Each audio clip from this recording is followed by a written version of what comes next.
Já estamos gravando. Muito boa noite a todos. Novamente, boa noite, Priscila, Lucas, Clarissa.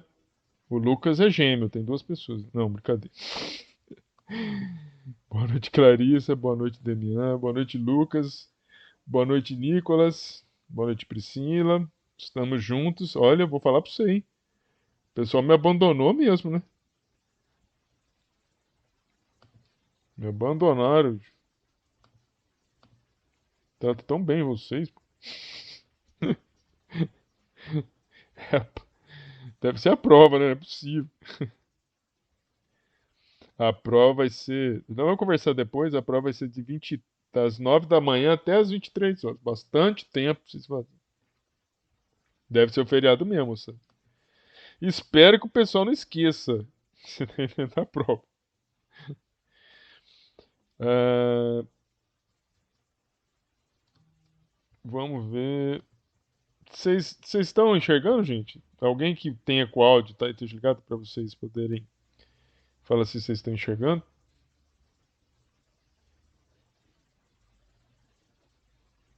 Dá um ok para mim, que vocês estão vendo.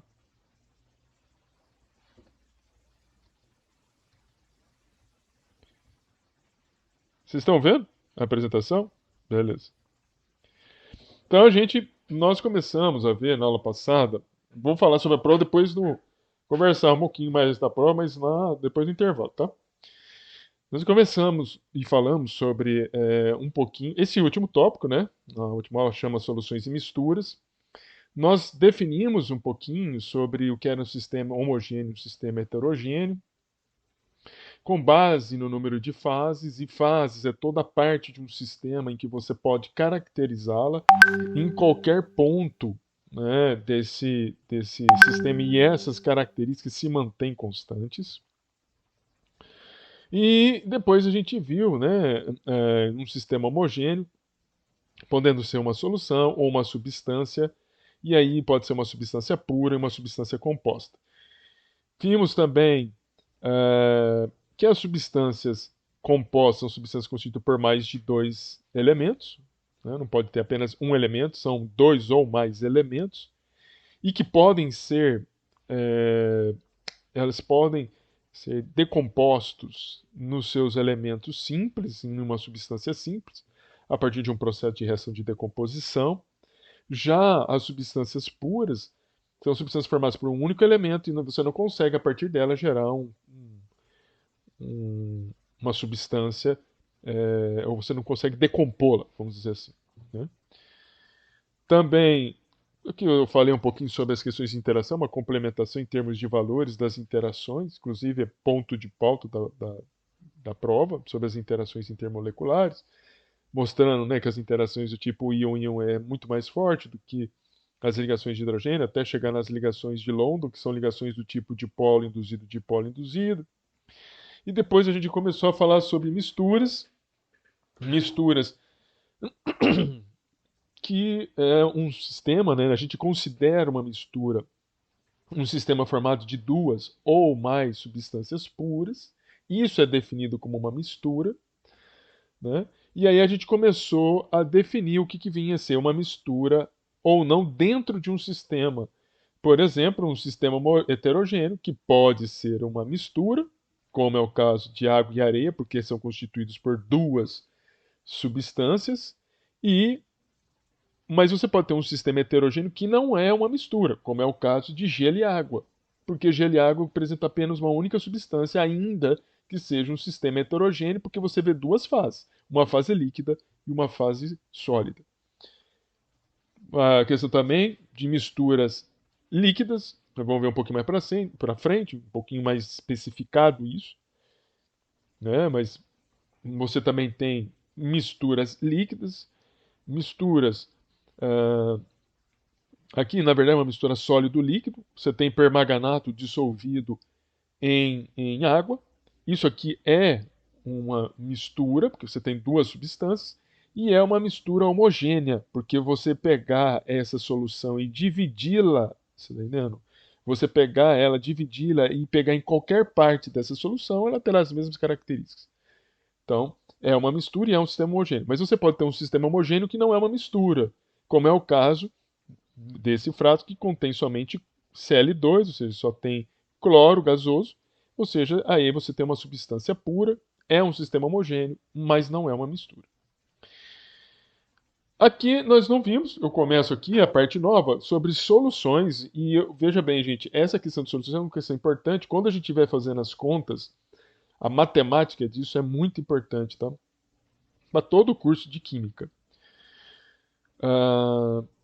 Soluções são misturas homogêneas. Então, se são misturas, significa que tem duas ou mais substâncias lá naquela composição. E que vão apresentar uniformidade em qualquer parte da solução. E que é constituída por partículas com tamanhos, vamos assim, menores, entre 0,05 a 0,25 nanômetros, algo muito pequenininho. O que é um nanômetro para quem tem uma dimensão de tamanho? Se você pegar o diâmetro de uma gota, por exemplo, uma gota que tenha 7 milímetros, o diâmetro de uma gota está para a dimensão do rio Amazonas. Isso representa um nanômetro. Um nanômetro. É você pegar 1 metro e você dividir por 1 bilhão de metros. É algo muito, muito pequenininho. Um exemplo de solução é uma mistura de um sólido com uma outra substância que é líquida. Então eu pego o cloreto de sódio, que é uma coisa que você tem lá na tua casa, misturo em água, vou dissolvê-lo e vou gerar uma mistura que é uma mistura homogênea. Mas existem algumas misturas, no caso de eu pegar cloreto de sódio em água, eu vou dissolver o cloreto de sódio. Se eu pegar qualquer parte dessa solução, qualquer parte terá as mesmas características. Mas eu posso ter a mistura de mistura de sólidos, misturas de sólidos, que não serão solução, porque não apresentam as mesmas propriedades em toda a parte da sua extensão. Então, se eu misturar ácido, desculpe, açúcar e misturar sal da sua casa, misturar, ambos são brancos. Se você olhar aquilo, você vai achar tudo homogêneo, mas isso não é uma solução. Não é uma solução porque se eu entrar com o microscópio, entrar, né, na verdade, se eu observar uma mistura dessa com o microscópio e ir aprofundando o zoom a ponto de eu conseguir ver os cristais, eu vou verificar que numa determinada região eu vou ter mais cristais de sal, na outra eu vou ter mais de açúcar. Eu não vou ter uma igualdade, eu não consigo ter uma representação de uma igualdade dessa mistura em qualquer parte que eu possa pegar ou coletar para fazer análise. Então, eu não posso chamar isso de solução, mas eu posso chamar de mistura. É uma mistura. Bem, tá, senhores. Tudo bem até aí?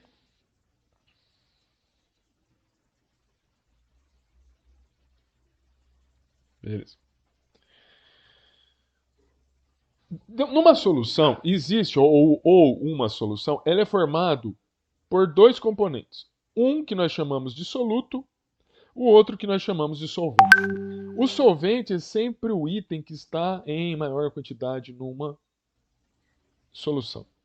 O solvente é o item ou componente que sempre está em menor quantidade numa solução. O solvente, de forma geral, o solvente, a finalidade dele é desagregar as moléculas dos demais componentes, ou seja, do soluto. Como eu disse, o componente de maior quantidade. Então, quem que é o solvente universal? Água. A água aqui, ó, a molécula da água, é o solvente universal dentro dos vários solventes que nós possuímos. Nós temos solventes orgânicos, né, que são solventes com a presença de átomos de carbono. Essa aqui é um solvente bastante utilizado, é dimetilformamida. Esse aqui é dimetilsulfóxido, são exemplos aí. Esses dois são solventes orgânicos. Esse aqui é um solvente aquoso, né, um solvente de água. O maior solvente ou solvente universal em que se busca sempre utilizá-lo. Como eu disse para vocês, soluto é sempre o componente de menor quantidade que está presente no componente de maior quantidade, chamado de solvente. Então, em geral, para você fazer uma solução, você pega o soluto e joga no solvente. Você adiciona no solvente. E o objetivo é que você misture, né, esse soluto nesse solvente para fazer uma mistura homogênea, ou seja, um sistema homogêneo. Então, cloreto de sódio, cloreto de potássio, dissolvidos em água, são exemplos de soluto. Soluto seria o sólido que você está dissolvendo no solvente. Tudo bem? Então, estou falando de solução, solução que é constituída de solvente e soluto. O soluto, que é a parte de menor quantidade numa solução, e o solvente, que é o componente de maior quantidade dentro de uma solução. Mas a gente, não necessariamente, a gente sempre vai tratar de soluções. Na nossa vida, nós temos a presença de várias soluções. Mas nem sempre nós temos apenas soluções. Então, se nós observarmos, a água que nós tomamos, ela não é uma substância altamente pura. Ela tem sais minerais dissolvidos nela. Então, ela é uma solução. E nós ingerimos água diretamente. Mas ela, se você for fazer uma análise da água, ela apresenta uma série de constituintes. É uma solução. Mas nós temos ainda que falar de duas coisas. Além das soluções, nós temos uma coisa que se chama de dispersões ou dispersão coloidal e uma outra que se chama de suspensão coloidal. O que é uma dispersão coloidal e o que é uma suspensão? E qual a diferença entre elas? Só para citar como exemplo, né, para citar como exemplo de dispersões, nós temos exemplos de dispersões coloidais em casa. É o caso do leite. O leite é uma dispersão, ela não é uma solução. E nós temos uma dispersão de gotículas de óleo em água, isso aqui é uma microscopia de um leite, com essas bolinhas de óleo presente numa fase que é mais rica em água. E eu tenho uma dispersão de água em óleo, em que você tem as gotículas de água presentes numa grande quantidade de óleo. Boa noite, Joyce. Então aqui eu tenho um exemplo, a maionese. Muita gente gosta de maionese. Você, quando pega a maionese e coloca na mão, você sente algo gorduroso. Ou seja, quando você pega um material como esse, coloca na mão e você sente que aquilo fica pegajoso, você percebe que fica oleoso a sua mão, é um exemplo. Daqui a pouco eu vou falar mais exemplos, né, que nós temos na vida diária. Mas nós temos exemplo, a maionese, que é um alimento que é básico de uma dispersão de água em óleo. Inclusive, tem pessoas que fazem em casa maionese não industrializada, né, maionese natural. Falando mais um pouquinho das dispersões. As dispersões são constituídas por uma fase dispersa e uma fase dispersante. O que é a fase dispersa? A fase dispersa seria o mesmo que o soluto numa solução. A fase dispersante seria mais ou menos a mesma coisa que o solvente. Mas veja, é a quantidade que está em maior, né? É o componente que está em maior quantidade dentro das dispersões. As dispersões, as dispersões não são, por mais que a gente possa olhar e achar, aí que está a diferença, tá, gente, com as soluções. Por mais que a gente possa olhar uma dispersão coloidal e achar que ela é uma solução, ela não é uma solução. Por quê? Porque uma dispersão coloidal, ela é considerada uma mistura heterogênea. Você, nós não conseguimos observar, mas ela tem nitidamente duas fases. Nitidamente, no sentido de pegar o microscópio, nítido, dentro, claro, utilizando microscopia, porque às vezes nítido oticamente você não consegue ver, mas nitidamente usando o microscópio você consegue ver duas fases, como essa aqui, que você vê duas fases. Uma fase em que é uma gota e outra fase em que a gota está inserida. Aqui, novamente, fases de gotas que estão inseridas numa outra fase. Então, dispersões colidárias são misturas heterogêneas. ainda que possa parecer uma mistura homogênea, né, e que você tenha uma fase em menor quantidade dispersa sobre uma fase maior. Qual a diferença das dispersões coloidais para soluções? Primeiro é que é uma mistura heterogênea. Segundo que essa heterogeneidade ela está baseada no quê? No tamanho da fase dispersa, no tamanho das partículas. Você tem partículas de 1 a 1000 nanômetros, enquanto nas soluções essas partículas giram de 0,05 até 0,25 nanômetros. Então são partículas muito maiores.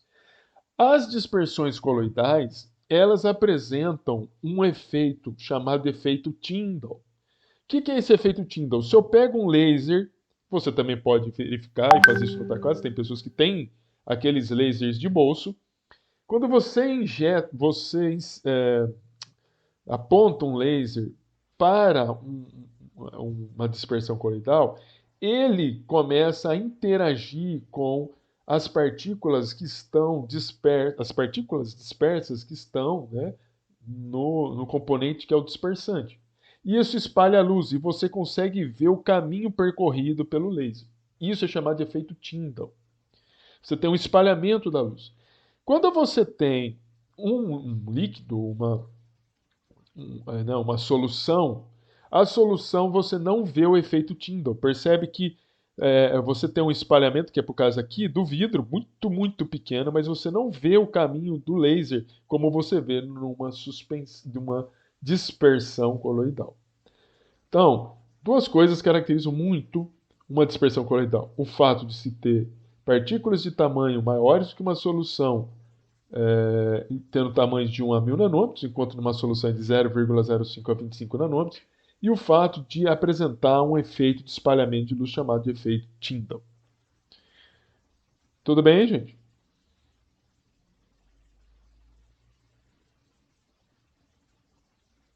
Beleza. Olha só os exemplos que nós temos aí na casa de vocês de dispersões coloidais, em que nós nos alimentamos já, tá? Eu vou falar um exemplo, isso aqui é para nós conhecermos, tá? Existem alguns tipos de dispersões coloidais. Um chamado de dispersão Sol.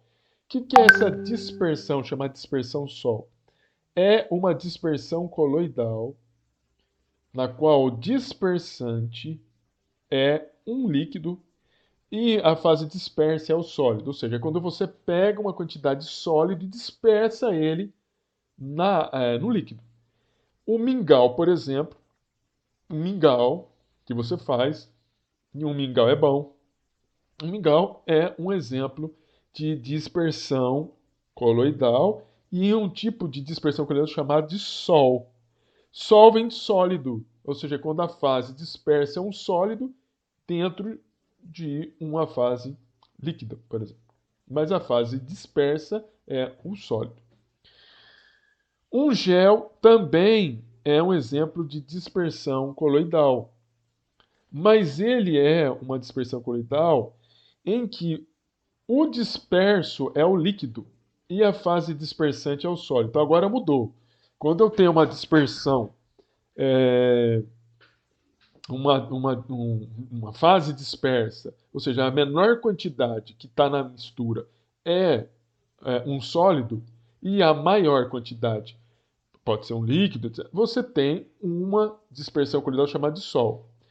Quando você tem ah, uma fase dispersa, quando você tem uma fase dispersa, que é a fase de menor quantidade, que não é agora uma fase sólida, mas é uma fase líquida, dispersa numa fase de maior quantidade, que é uma fase sólida, e isso é chamado de gel. Gelatina gelatina depois, né, de pronta. Gelatina é um caso de gel. Geleia é um caso de dispersão coloidal também. Tudo bem? Percebem que vocês e a gente está sempre diante de coisas que a gente não sabe. Então você tem certeza que muitos de vocês gostam de geleia, e se não gosta, pelo menos experimentaram. E tenho certeza que mingau todo mundo já tomou. Se não tomou, experimente. E tenho certeza também que gelatina não é possível que vocês não tenham experimentado algum dia na vida gelatina. Verdade?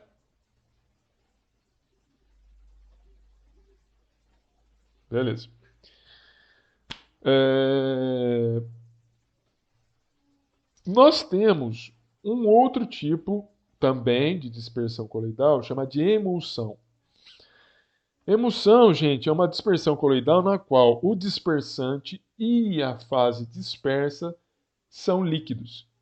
Então eu falei para vocês, quando você tem nessa dispersão coloidal, você tem a fase dispersa, que é a menor quantidade, é um sólido colocado no líquido, nós chamamos de uma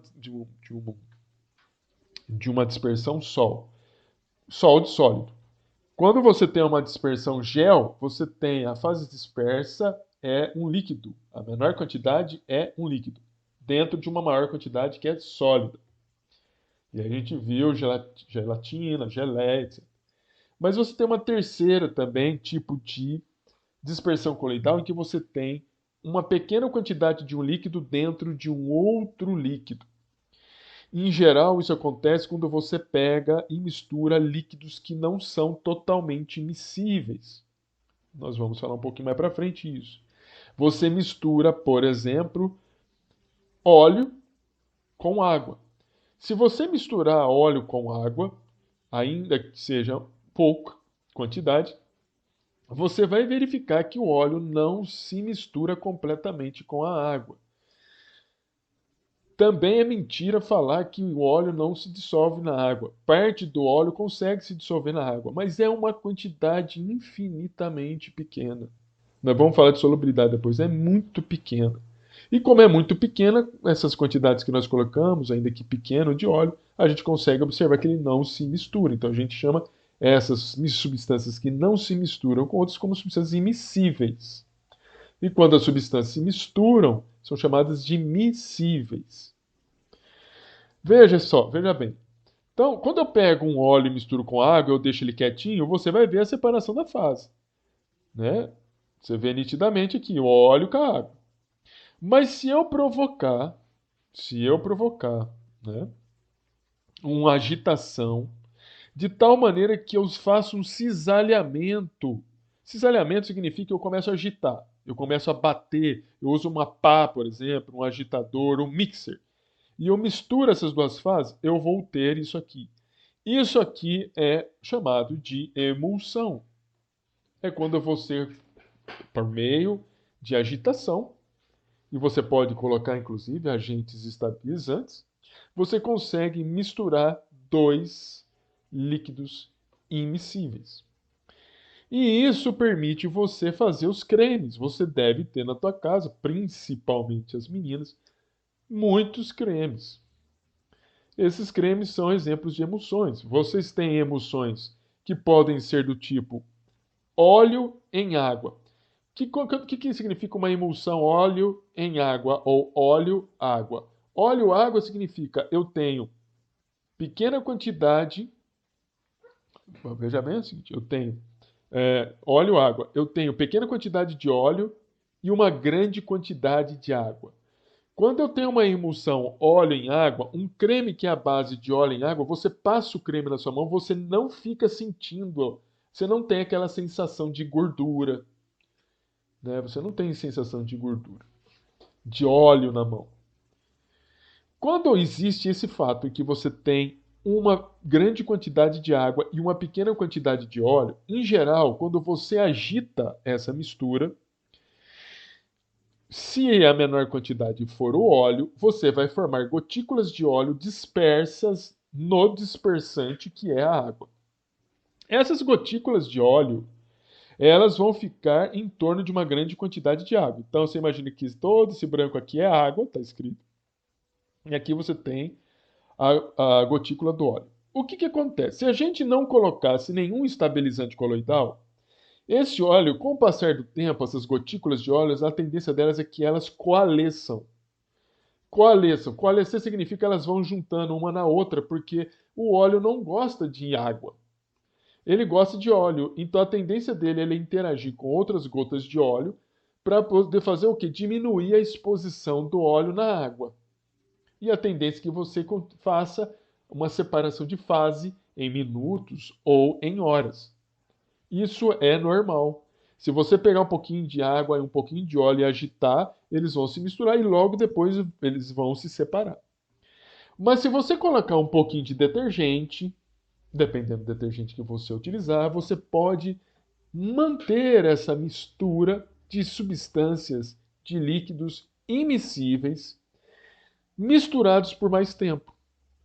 Como que acontece isso? Um surfactante, um detergente, ele é caracterizado por apresentar, em geral, uma cabeça que é polar, uma cabeça que gosta de água, e um rabo, ou seja, uma cadeia apolar, que não gosta de água. Tudo bem? Então, o rabo ou seja, a cadeia do detergente, do agente emulsificante, ele tem características apolares e não gosta de água, enquanto que a parte frontal do agente emulsificante tem propriedades polares, ele gosta de água. Você imagina o seguinte: eu tenho a gota, que é o óleo, e eu tenho uma grande quantidade de água em volta do óleo. Veja que a parte polar, ela fica voltada para a água que está aqui fora do óleo, enquanto dentro do óleo as cadeias elas ficam imersas, inseridas.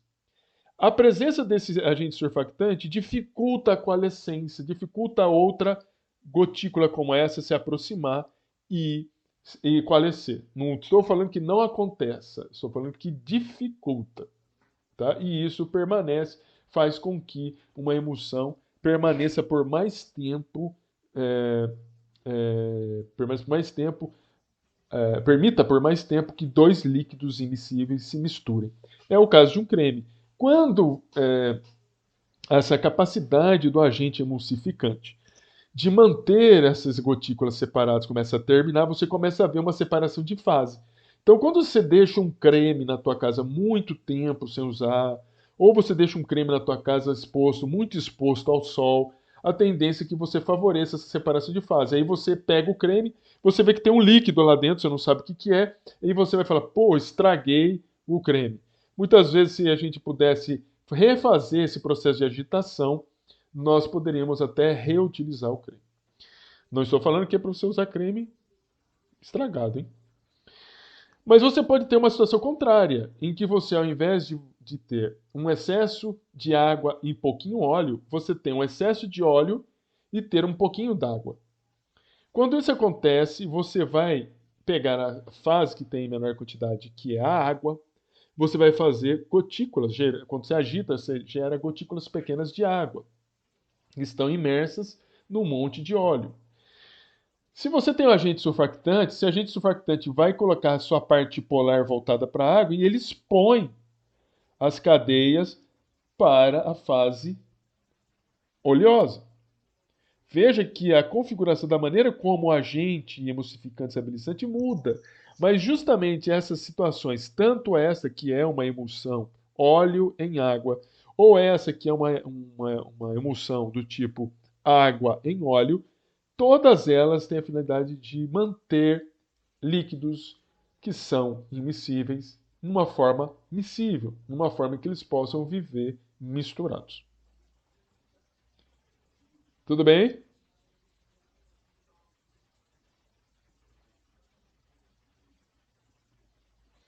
Beleza. Outra coisa que você tem na sua casa, que é uma dispersão, que nós chamamos como espuma líquida. O que é uma espuma líquida? É uma dispersão coloidal na qual o dispersante é a fase líquida, é o líquido. No caso aqui, a espuma de sabão, esse líquido é água. E o disperso é água com detergente. E o disperso é gasoso, é o ar. Então, isso aqui que a gente vê em casa, a hora que nós estamos executando uma lavagem, tem gente que brinca, faz uma bolha, etc. Esse tipo de espuma é um exemplo de dispersão em que você tem disperso é a menor quantidade, né, que está nessa mistura. Disperso você vai ter ar que vai estar imerso numa fase dispersante, que no caso é a água, aqui nesse caso da espuma. Você tem chantilly, chantilly também é uma dispersão. Você tem uma dispersão de ar também, está entendendo? De um gás dentro de uma fase líquida. E chantilly é bom. Se não experimentaram, já tem, procure. Uma. Tudo bem, gente?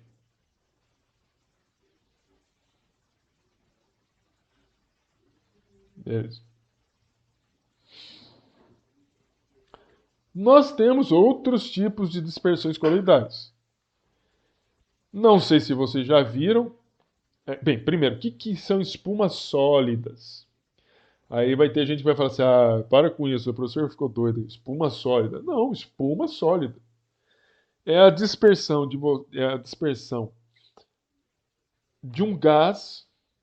Espuma sólida é a dispersão de um gás, então fase gasosa, sobre uma fase dispersante que é um sólido.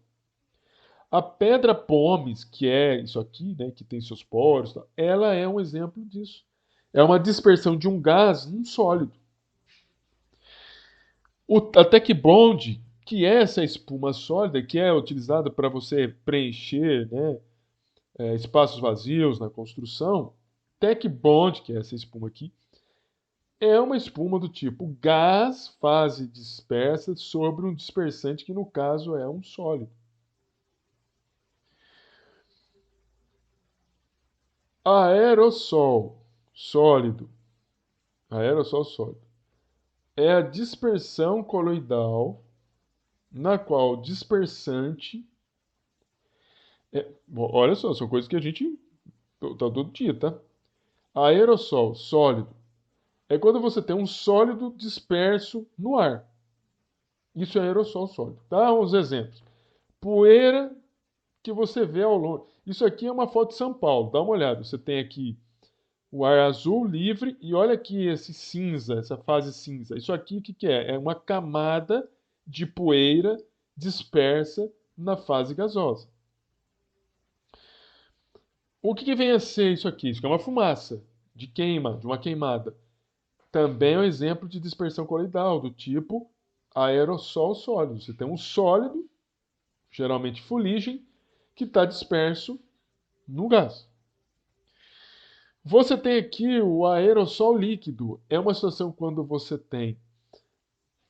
Uh, aqui é o contrário, no aerossol líquido, você tem o líquido, né, como uma fase dispersa, e a fase dispersante em maior quantidade é o gás.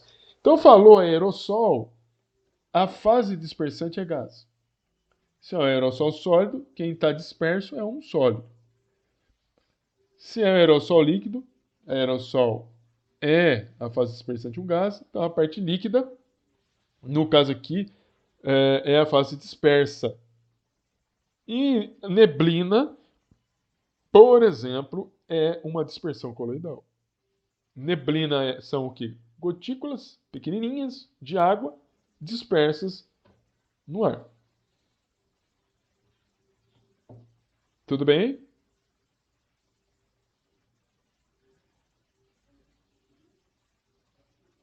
Senhores, tinham noção disso?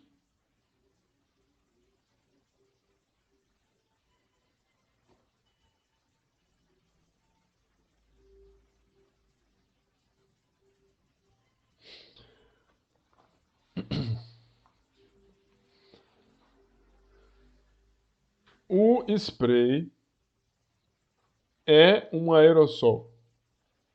Um spray líquido é um aerossol líquido. Ele é um propulsor, beleza? Ele é um propulsor, eu posso te dizer que ele é um gerador de um aerossol, se for um spray líquido, de um aerossol líquido.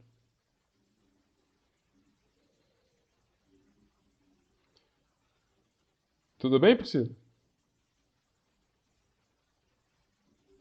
O espirro, propulsor, criador de um de um de um de um de uma dispersão coloidal. Você espirra, você joga partículas. Agora, veja, o que, que eu posso falar de dispersão coloidal? Não é o ato de espirrar. O espirro, ele gera a dispersão coloidal. O spray, ele gera a dispersão coloidal. Entendeu, ô Priscila? Ele não, o aerossol líquido não é o spray. O spray, ele é gerador da dispersão coloidal. Deu para você entender?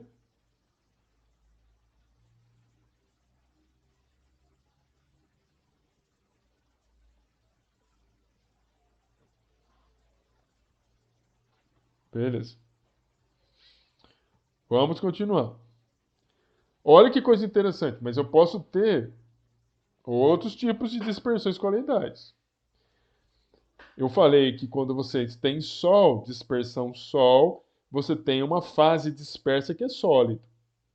Se eu falo que eu tenho uma dispersão coloidal Sol sólido, eu tenho a fase dispersa e o dispersante são sólidos. Aqui eu tenho o exemplo do rubi. As meninas burgas dessa sala têm um rubi. Bonito, né? Rubi. Rubi. O que é o rubi, gente? O rubi, ele apresenta uma pequena quantidade de óxido de crômio em uma grande quantidade de óxido de alumínio. Acreditem nisso. É óxido de crômio em óxido de alumínio. Não duvidem. A safira, bonita também, ó.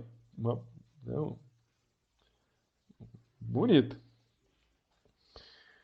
Safira também ela é uma dispersão Sol sólido, em que você tem uma fase sólida que é dióxido de ferro 2 ou óxido de ferro 3, dispersos em uma grande quantidade de óxido de alumínio. Meninas e meninos, peçam rubi e safira e depois dão uma olhadinha no preço.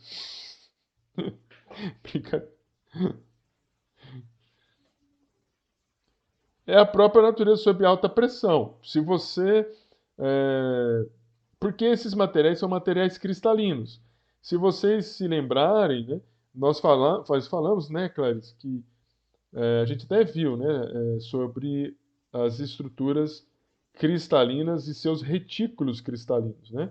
Que você tem esses elementos químicos ocupando posições muito bem delimitadas no espaço. Então, isso não é feito a qualquer custo, mas você consegue, por exemplo, fazer diamante hoje, sinteticamente, mas o diamante sintético, ele não tem o grau de pureza que tem, por exemplo, um diamante. Você não consegue ter um grau de pureza absoluto. Então, e não é só o grau de pureza. Você pode até chegar num elevadíssimo grau de pureza, mas você não tem o grau de organização que você tem quando pega um diamante natural, entendeu? Então ele pode ser até gerar um rubi ou uma safira, mas que não vai ter uma organização estrutural como você tem numa rocha dessa, né? Enfim, um pedaço de rocha aí de uma pedra como essa daí, preciosa, fazendo no laboratório. Ou comparando com uma pedra que você encontra na natureza. Beleza?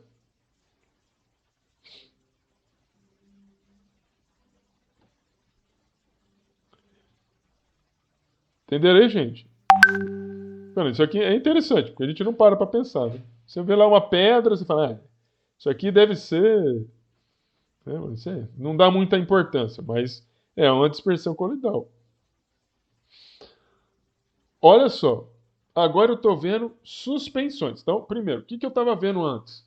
Estava falando de soluções. Soluções são misturas homogêneas, misturas de duas ou mais substâncias em que você gera um sistema homogêneo. Você não consegue ver diferença de fase. E ele não apresenta aquele efeito Tyndall. Nós vimos dispersões coloidais. Dispersões coloidais são. Outra coisa, né? As soluções são chamadas até de soluções verdadeiras. Elas têm partículas que têm tamanhos na faixa de 0,05 a 0,25 nanômetros. A gente vai verificar depois uma foto em que essa classificação até é diferente. Nós também vimos as dispersões. As dispersões, vimos lá, diferenciam das soluções porque você tem partículas de maior tamanho, e eles de 1 a 1000 nanômetros. E você consegue, né, verificar que são dispersões pelo efeito Tyndall. Isso, e você tem um sistema que é heterogêneo, enquanto que as soluções é homogêneo. Nas suspensões, primeiro, né? As suspensões você tem também uma fase dispersa e uma fase dispersante. A fase dispersa, que é de menor quantidade, a fase dispersante em maior quantidade. Agora, aqui também são misturas heterogêneas, como as dispersões coloidais, mas a diferença que nós temos é que estão relacionadas com as dimensões, ou seja, as dimensões das partículas dispersas na fase dispersante de uma suspensão é de partículas maiores de 1000 nanômetros. Então você veja bem, eu vou dar alguns exemplos aqui. Também, do mesmo jeito, as suspensões apresentam efeito Tyndall. Mas veja, qual que é a diferença aqui, né? Aqui você tem um exemplo de uma suspensão. Areia em água ou terra em água. Isso aqui é uma suspensão. Em geral, também as suspensões podem apresentarem tamanhos muito grandes. Você consegue ver um material disperso, ou um material, desculpe, suspenso na fase dispersante. Você, e em geral também, por serem tamanhos maiores, nas suspensões existem muitos precipitados, que são os corpos de fundo, que são os materiais sólidos que acabam, por exemplo, materiais sólidos ou gelatinosos, precipitados que são formados aí numa mistura heterogênea do tipo suspensão. Um leite de magnésio. Leite de magnésio, eu não sei se todos sabem o que é um exemplo de um antiácido. Né? Você tem uma composição farmacêutica em que você tem um excesso de droga de magnésio, né? Que são partículas, vamos dizer assim, de tamanho maiores que 1000 nanômetros, dispersos numa fase dispersante que é de maior quantidade de água, que tem uma maior quantidade de água. Então, novamente, a diferença aqui no primeiro momento de suspensão para dispersão é o tamanho das partículas. Então, de uma maneira um pouco mais resumida, suspensões têm tamanhos maiores do que 1000 nanômetros, soluções coloidais de 1 nanômetro a 1000 nanômetros e abaixo de 1 nanômetro são as soluções, ou soluções verdadeiras. Tudo bem?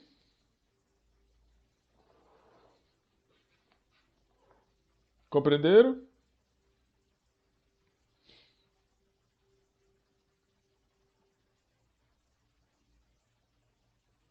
Muito bem. Voltemos.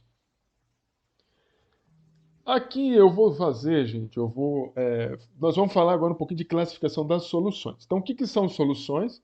Misturas homogêneas de duas ou mais substâncias.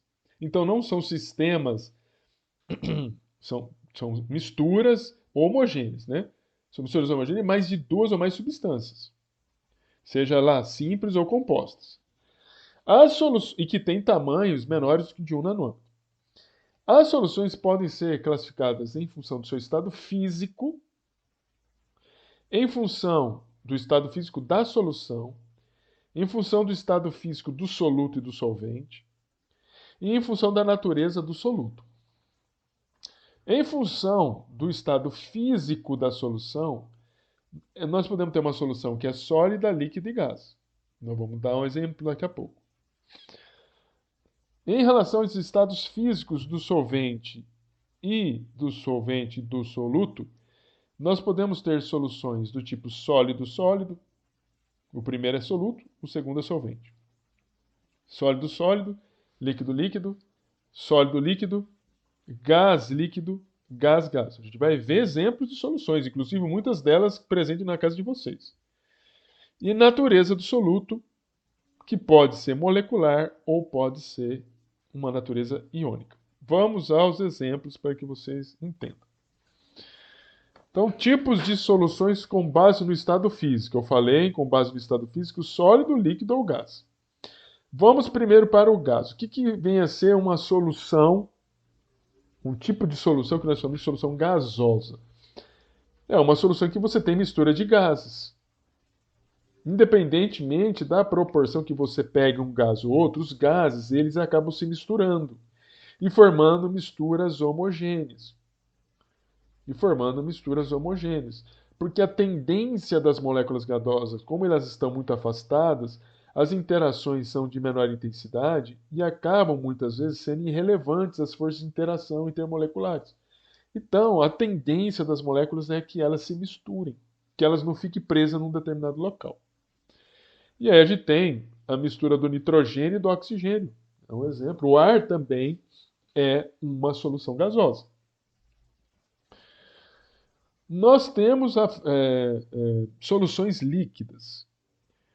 Soluções líquidas podem ser formadas, né, por uma fase, por um solvente, né? O solvente é a parte de maior quantidade na solução, por um solvente que é líquido, mas que você pode ter uma fase dispersa, que pode ser um sólido, pode ser um líquido ou pode ser um gás. Vou repetir de novo. Uma solução com base no seu estado físico pode ser gás, pode ser gasosa, você vai ter gases misturados com gás. E os gases, em função das interações, pequenas interações existentes das moléculas, as interações ou interferência das interações intermoleculares são pequenas, as interferências, e a tendência dessas moléculas se unirem, é de se juntarem, de se misturarem. Você tem soluções líquidas. Soluções líquidas são soluções cujo solvente que você está utilizando é líquido, mas a fase dispersa pode ser líquido, pode ser gasoso, pode ser sólido. Vamos lá ver então os exemplos. Um exemplo de uma solução sólido-líquido. Exemplo, sais e açúcar em água. Eu posso ter sal e açúcar em água. O mar, a água do mar, né? A água do mar é uma solução sólido-líquido. Você tem uma série de minerais lá dentro, uma série de espécies iônicas presentes no mar. Você tem o álcool iodado, isso aqui é um medicamento, né? Você tem sólido de iodo dissolvido em álcool, em etanol. É um exemplo também, é um medicamento, inclusive. É um farmacêutico, né? Uma substância farmacêutica que é apresenta, é constituída, é considerada uma solução sólido líquido. Cadê os senhores? Tudo bem?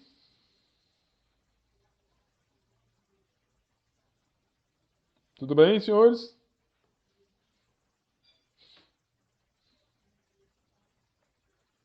Beleza.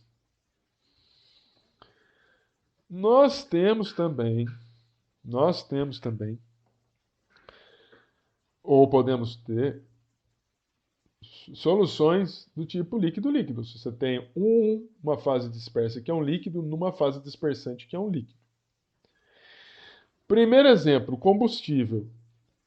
Se você pegar álcool anidro, ou álcool anil, álcool combustível anidro, ele tem 1% de água, até 1% de água. Aonde que está essa água? Dissolvido lá junto com o álcool. É uma solução. Líquido-líquido. Água oxigenada é uma solução de peróxido de hidrogênio. Peróxido de hidrogênio. H2.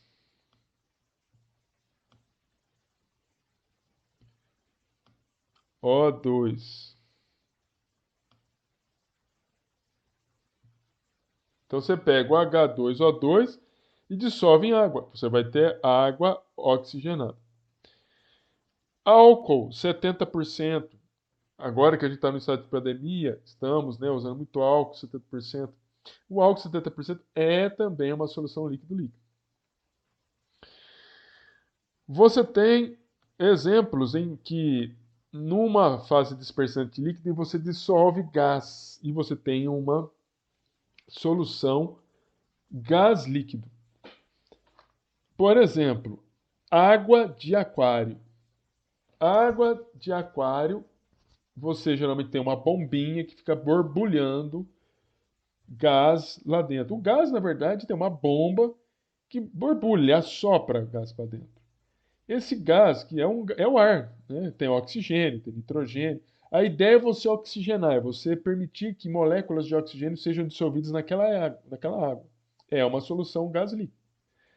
O mar também, quando você tem a formação das ondas, a quebra das ondas nas águas próprias, na própria água do mar, provoca a dissolução de moléculas de oxigênio que estão aqui no redor para entrarem, dissolverem, serem solubilizadas nas moléculas de água. E você tem a água do mar, então, com quantidades de oxigênio dissolvidos. Você tem água com gás. Água com gás é um exemplo de CO2, em que você borbulha CO2 na água. É um exemplo de gás líquido. Eu tenho certeza também que refrigerante, vocês já tomaram, é um exemplo de borbulhamento também de gás, de CO2, em um xarope, que deu-se o nome a refrigerante. Tenho certeza que os senhores já tomaram alguma coisa, já se alimentaram, ingeriram alguma coisa dessa. Correto? São exemplos de soluções, ou se são soluções gás líquido, líquido líquido ou sólido líquido. Beleza?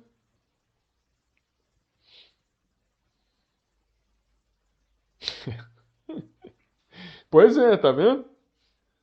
Tá vendo? Química, por isso que eu sou apaixonado pela química. Tudo que você olha tem química. Eu sei que no momento você não está nem pensando nisso, você tá entendendo? Mas é. Você tem, veja que a gente falou de dois estados físicos: gás, o gasoso e o líquido. Agora a gente vai falar do sólido. Soluções sólidas. Aí você vai falar: ah, não, para lá, não quero. Não, é soluções sólidas. São formadas por quê? A fase dispersante é sólido. As soluções sólidas são formadas apenas por solutos e solventes sólidos. Então, em termos de solução, em termos de classificação no estado físico, desculpa, em termos de estado físico ah, de uma solução, e a gente fala no estado físico sólido, tanto a fase dispersa quanto a fase dispersante necessitam ser sólidas. Então você vai ter uma matriz sólida, que vai ser a fase dispersante, que vai conter uma outra fase, claro, homogeneamente distribuída pela a maior fase sólida que chamamos de solvente. Veja, que exemplos que nós podemos dar? As ligas metálicas monofásicas são exemplos muito típicos de soluções sólidas. Ligas metálicas como o latão, que é constituído de 60% de cobre e 40% de zinco. Aqui eu tenho a foto de tubos de latão, constituído, portanto, de 60% de cobre, 40% de zinco. O bronze, que tem 10% de estanho, 5% de chumbo e 85% de cobre. Então, está aqui os tubos de cobre.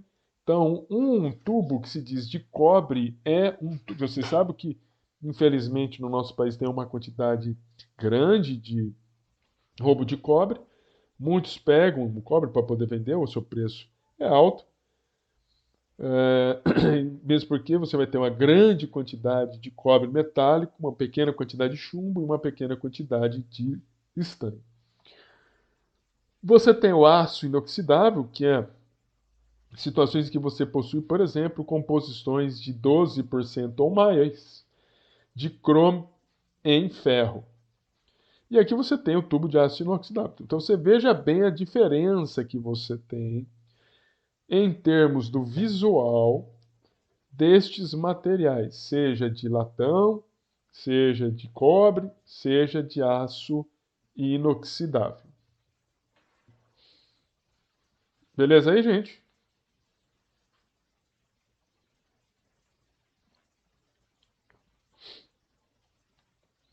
Beleza.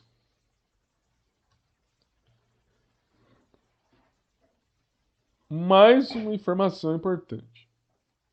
Tipo de soluções em termos da natureza do soluto. Do soluto. Nós, em função da natureza do soluto, se o soluto for soluções provenientes, ele for uma molécula, né? São exemplos, então, soluções moleculares são situações, nós classificamos e definimos uma solução como molecular, quando o soluto é uma molécula e ele não sofre processos de dissociação, de quebra da molécula para poder se misturar, se associar, se difundir pelas moléculas do solvente.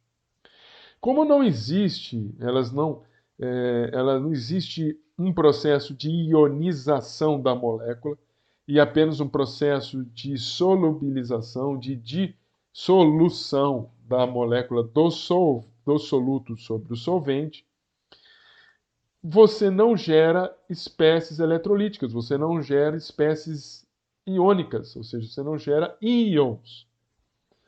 Então, como você não gera íons, você não gera carga, você não conduz eletricidade.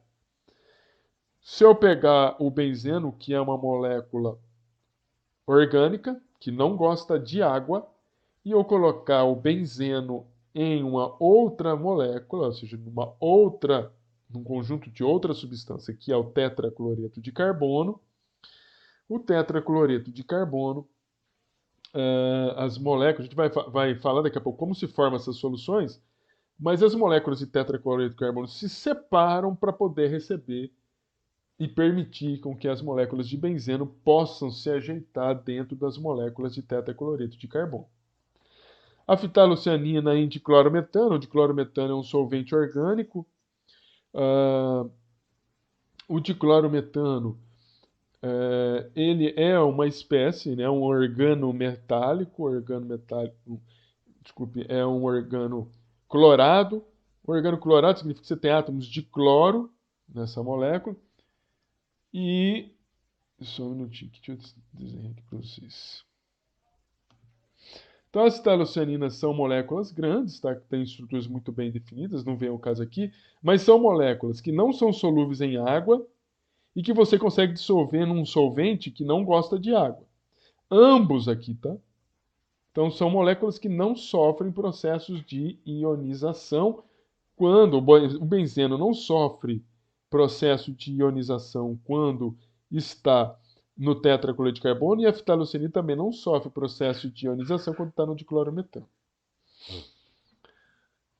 Mas, quando a gente fala das soluções iônicas, são situações em que você tem compostos iônicos que são colocados nos solventes.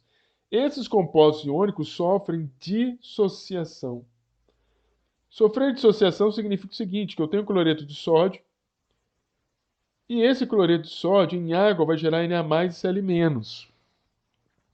Então, NaCl em água é um exemplo de solução iônica, porque ela gera espécies com cargas. Então, são soluções iônicas, são definidas como soluções iônicas.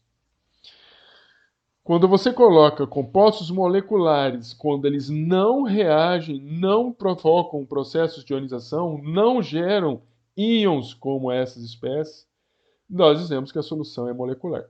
Mas você tem algumas moléculas, e não compostos iônicos, moléculas. Veja, qual a diferença? Os compostos iônicos são ligados por ligações iônicas. Eles sofrem dissociações iônicas. As moléculas como essa, como é o caso do ácido acético, o ácido acético em água sofre um processo de quebra da ligação deste hidrogênio em relação ao oxigênio. você tem um processo de ionização, ou seja, você gera um ânion e gera um cátion. Essa situação aqui caracteriza um processo de ionização. E aí as moléculas, né, essas situações em que as moléculas sofrem processos de ionização, nós identificamos, né, essas moléculas dentro da solução e nós vamos, se isso acontecer, nós vamos definir essas soluções como sendo soluções iônicas. Então, soluções iônicas sempre são provenientes ou de compostos iônicos que vão sofrer dissociação iônica ou de processos de ionização de moléculas, processos de ionização de compostos ou solutos moleculares. Ô, Guilherme, desculpa aí. Beleza aí, E aí, Guilherme? professor, boa noite. Cheguei um pouco atrasado porque eu estava no trabalho, Tem problema não, aí Guilherme. agarrou um pouquinho. Tem problema não. Entenderam aí, moçada? Tudo bem aí?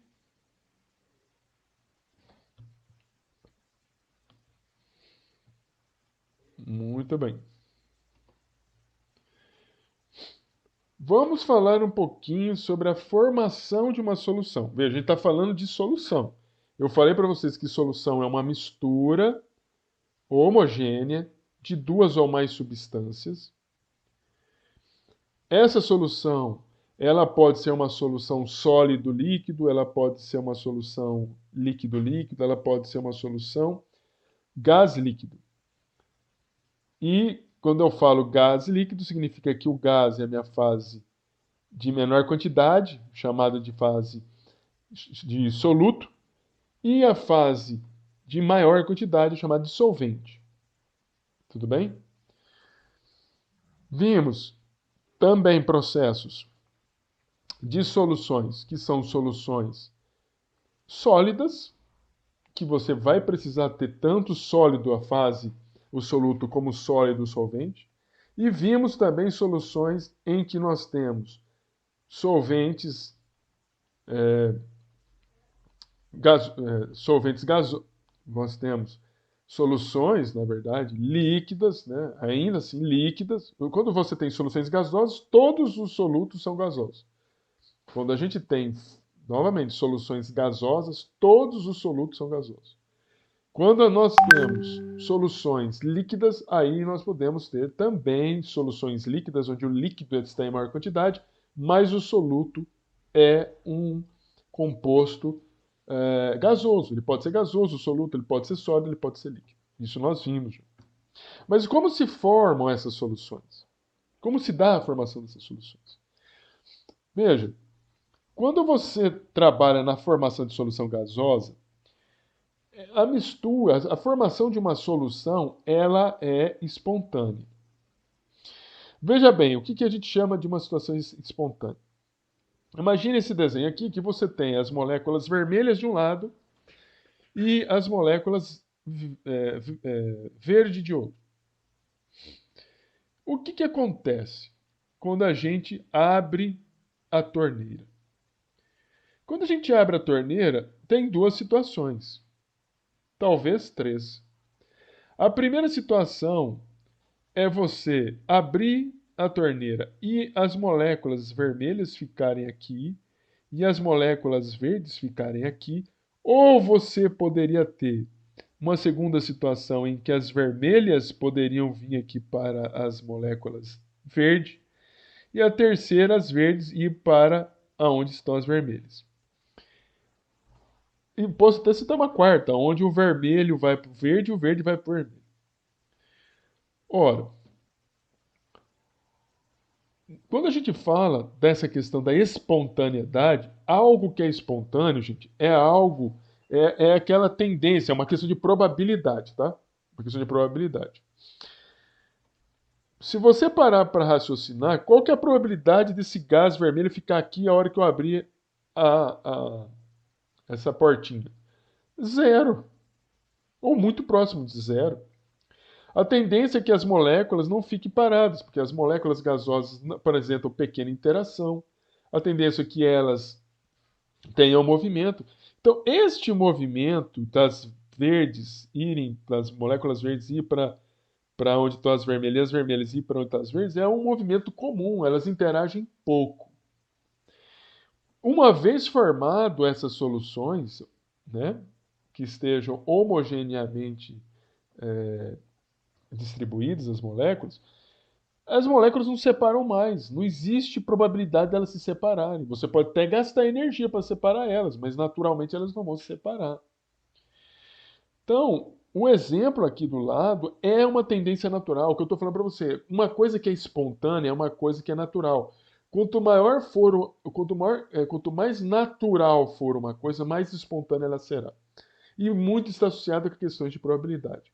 Para quem não está entendendo o que eu estou falando para você, se você tem na tua casa um coleguinha seu que passa com uma moto igual um doido aí na frente, e eu fazer a pergunta para você, qual que é a probabilidade do doido cair da moto?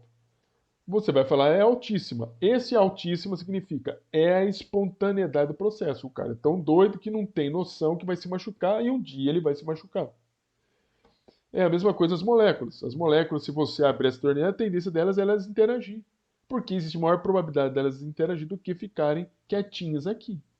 Ah, por quê? Porque as forças, as intensidades das forças de interação entre elas é infinitamente pequena, assim como as forças de interação entre ambas. Então, se, sabe, você tem moléculas gasosas e elas vão acabar se misturando, uma molécula com a outra, a interação é pequena e você vai então ter a formação de uma solução gasosa. Tudo bem aí? Olha o Guilherme. Tudo bem, gente?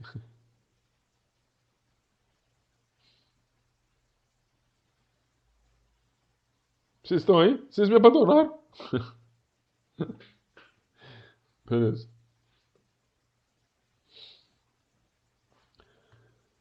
Como que a gente faz? Vou dar outro exemplo da formação da solução gasosa. Veja. Aqui você tem aqui embaixo, onde está o laser aqui, você tem sólido de iodo. O iodo sofre um processo de sublimação. Ele passa do estado sólido para o estado gasoso. O gás iodo é mais denso do que o ar. Se você consegue fazer com que o gás possa descer e ficar aprisionado aqui. Então, veja, isso aqui é uma solução de iodo com ar. O iodo gasoso mais o ar, que tem nitrogênio, tem oxigênio e tem outros gases. Se você olhar para o céu também é uma solução gasosa. Você tem aí nitrogênio, oxigênio e outros gases. Como se forma uma solução líquida-líquido? Como eu já tinha dito no início, né, da aula, existem substâncias, compostos químicos líquidos que se misturam em certas proporções e que são ditos miscíveis. Existem compostos líquidos que não se misturam em qualquer proporção, ou seja, você consegue ter uma pequenininha coisa dissolvida num determinado solvente. É o caso que eu falei para você. Óleo possui uma certa solubilidade em água, mas é muito pequenininho, muito pequenininho. Quando você tem um caso de substâncias que não se misturam, nós chamamos essas substâncias de substâncias immiscíveis. Immiscíveis. E quando elas se misturam, de miscíveis. Mas por que, por exemplo, que o etanol se mistura com a água para formar uma solução água-etanol? Lembrando que solução é sempre uma mistura homogênea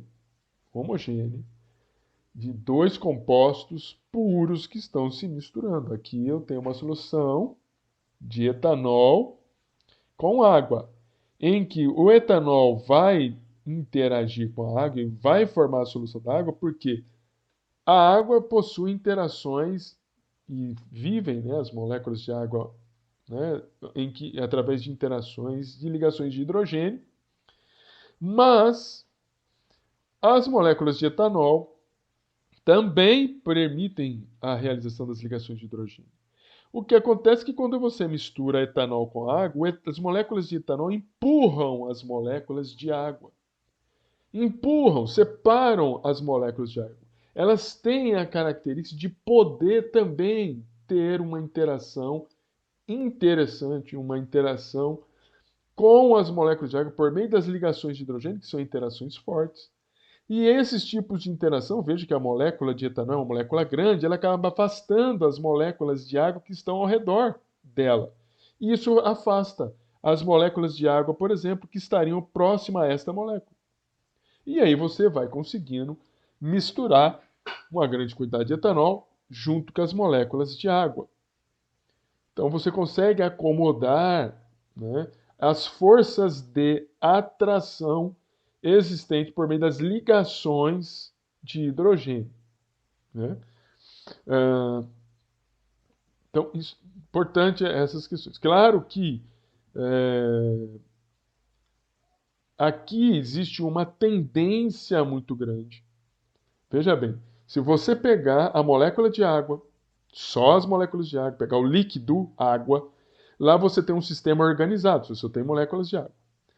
Quando você pega só as moléculas de etanol, lá você só tem moléculas de etanol, você tem um sistema organizado. Quando você mistura os dois, esse afastamento das moléculas de água, inclusive também o afastamento das moléculas de etanol, provoca uma desordem do sistema água e do sistema etanol, para gerar um novo sistema, mas é um processo de desordem.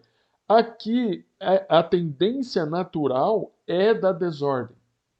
Veja, aqui a tendência natural não é da ordem, mas é da desordem, porque a probabilidade maior de que as moléculas aqui se misturem. A mesma coisa eu digo no líquido. Se você pega água com etanol, a maior tendência é de que as moléculas se misturem. Você tem a, a supremacia da desordem como processo natural, espontâneo, da formação de uma solução líquido-líquido quando pega etanol com água. Tudo bem?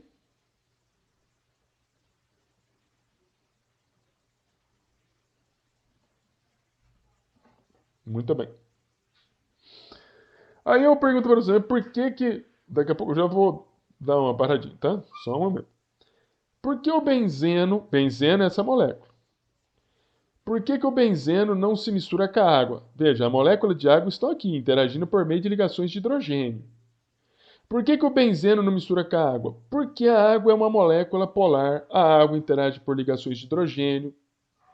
A água tem essas propriedades, que faz com que as moléculas de água procurem interagir entre si mais fortemente do que interagir com o benzeno, que é uma molécula apolar, é uma molécula que não tem dipolo e que vai interagir então com a molécula de água por meio do tipo de interações dipolo, porque as moléculas de água têm dipolo, não sei se vocês estão conseguindo ver aqui um sinal positivo, positivo, negativo, negativo, com dipolos induzidos do benzeno, que o benzeno não tem dipolo, não tem cargas positivas e negativas. Essas interações da água com o benzeno através das interações do tipo dipolo induzido são fracas. E aqui a tendência à desordem, ela não vence o sistema, ou seja, aqui a tendência do benzeno a afastar as moléculas de água é pequena. E as forças de atração que existem entre as moléculas de água acabam sobrepujando as forças de separação que possa acontecer devido à interação das moléculas de benzeno com as moléculas de água. Tudo bem?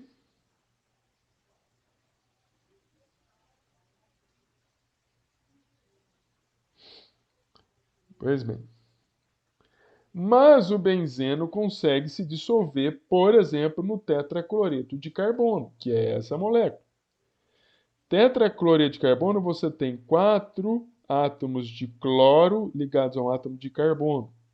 O benzeno, você tem 6 átomos de carbono ligados a um átomo de hidrogênio. Esta molécula é uma molécula apolar. Esta molécula é um exemplo de molécula apolar. O que acontece, gente? Moléculas que apresentam propriedades que são semelhantes tendem a se dissolver em moléculas que têm propriedades semelhantes. O que eu estou falando é o seguinte: Se você tem molécula que é apolar como tetracloreto de carbono, uma outra molécula apolar tende a interagir com ele. Se você, ao contrário do benzeno, colocar água aqui, a água é uma molécula polar. Geralmente, hein? Polar não dissolve em moléculas apolares. E do mesmo jeito, moléculas que sejam apolares não se dissolvem em solventes que sejam polares. Né? Então, numa situação como essa, existe uma tendência à desorganização, uma tendência de desordem, porque você, como são moléculas que não têm dipolos, a interação das moléculas de diploro de carbono, do tetracloreto de carbono, são interações fracas. As interações entre as moléculas de benzeno também são fracas. Como são fracas, as duas moléculas começam a interagir. Permite-se que isso aconteça. E aí a molécula de benzeno vai afastando as moléculas de tetracloreto de carbono, e o de tetracloreto de carbono vai afastando de benzeno, e eles vão se misturando e formando uma solução entre benzeno e tetracloreto de carbono. Tudo bem, hein?